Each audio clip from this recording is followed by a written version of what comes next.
Mga kababayan, kami po sa NDRIMC at OCD ay muling nagpapaalala sa inyong lahat na ang Super Typhoon Uwan ay magdadala ng malakas na hangin at malawakang pag-ulan sa Luzon, Visayas at maging sa Mindanao.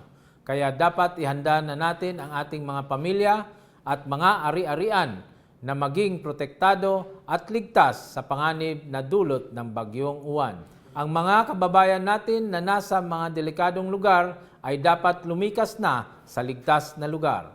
Makipag-ugnayan po tayo sa ating mga lokal na otoridad, lalo na sa mga mayor at punong barangay.